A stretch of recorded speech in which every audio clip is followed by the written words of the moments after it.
నమస్తే, welcome to iDream. నేను మీ Madhuri.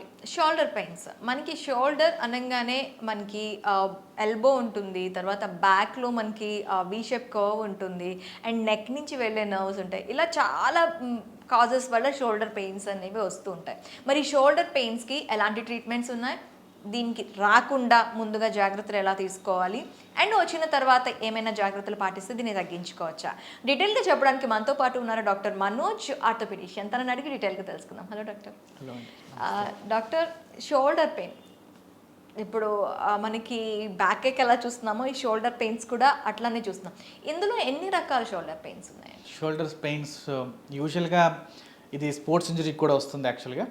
And ఈ షోల్డర్ పెయిన్స్ గల కారణం యూజువల్గా ఏంటంటే ఈ భుజాల లోపల ఉన్న ఒక చిన్న కండరాలు తెగటం కావచ్చు, లేదంటే ఈ టెండన్ ఇంజురీస్ అయి ఉండొచ్చు కావచ్చు, లేదా స్పాజం అంటే ఈ కండరాల చుట్టుపక్కల ఉన్న కండరాలన్నీ టైట్గా పట్టేయడం కావచ్చు.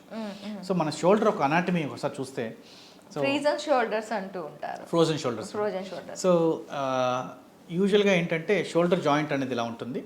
ఇది ఈ క్యాప్స్యూల్ ద్వారా ఈ సుప్రాస్పైనటస్, ఇన్ఫ్రాస్పైనటస్, ఈ బైసెప్స్ టెండన్ ఇవన్నీ కూడా ఈ రెండు వేరే భాగాల్ని దగ్గర చేర్చి ఉంచుతాయి. ఓకే, ఈ బోన్ వేరు, ఈ బోన్ వేరు.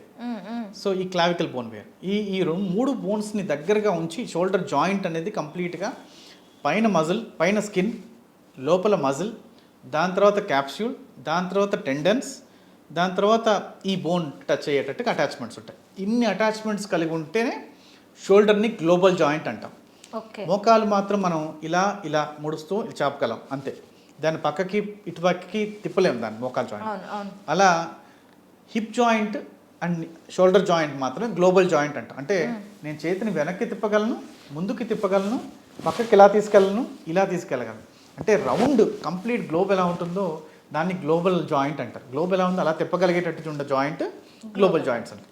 ఇలా తిప్పగలిగే షోల్డర్స్ యూజువల్గా ఈ యాక్రోమియల్ ఎప్పుడైనా పెరిగినప్పుడు కానీ, ఇది ఎక్కువగా ఇలా టచ్ అవుతున్నప్పుడు ఇది ఇక్కడ తెగటం కానీ, ఈ కండరాలు తెగటం కానీ, లేదా ఇక్కడున్న కండరాలు ఎక్కువసేపు కూర్చొని పనిచేసేవాళ్ళు, సిస్టమ్ మీద ఉండేవాళ్ళు, ఎక్కువసేపు బరువులు మోసేవాళ్ళు కానీ వీళ్ళకి ఇలాంటి కండరాలు యూజువల్గా తెగటం అనేది జరుగుతూ ఉంటుంది.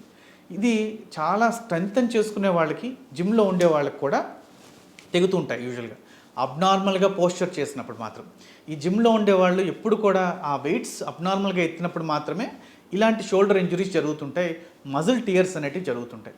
వాళ్ళు దాన్ని ముందే గుర్తించి దాన్ని కరెక్ట్గా ట్రీట్మెంట్ చేసుకుంటే తొందరగా హీల్ అవుతాయి. Those who had been delayed, అంటే ఎవరైతే దాన్ని డిలే చేస్తారో, ఇక్కడ నుంచి డిలే చేస్తుంటారో అలాంటప్పుడు ఈ టియర్స్ అనేటివి పెద్దవై చెయ్యి లేపలేకపోవడం జరుగుతుంది. ఇదే ఓల్డ్ ఏజ్ పీపుల్లో అయితే షుగర్ పేషెంట్స్ కానీ వీళ్ళు కానీ ఫ్రోజన్ షోల్డర్స్ అనేవి ఉంటాయి.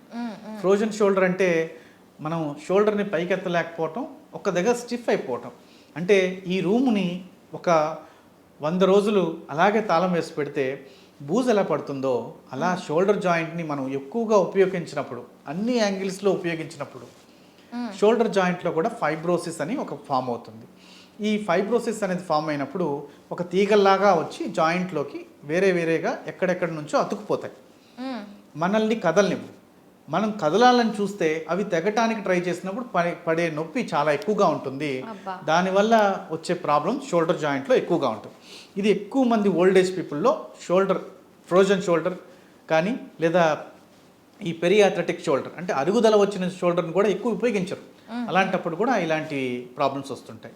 ఎక్కువ మంది షుగర్ పేషెంట్స్లో కూడా ఈ ఫ్రోజన్ షోల్డర్స్ అనేది ఎక్కువ మంది చూస్తుంటారు యాక్చువల్గా.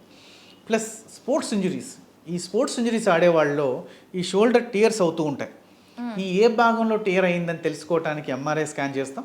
ఈ స్కాన్ చేసి ఇది టియర్ అయిన భాగాన్ని చూసి దానికి ఇంజెక్షన్ చేయటం, లేదా దాన్ని కొంత హీల్ చేసుకోవడం అనేది జరుగుతుంది. దానికి ట్యాబ్లెట్స్ ఉన్నాయి. ఇవి ఇచ్చుకోవడం వల్ల కొంతకాలం దాన్ని ఇమ్మొబిలైజ్ చేయడం జరుగుతుంది.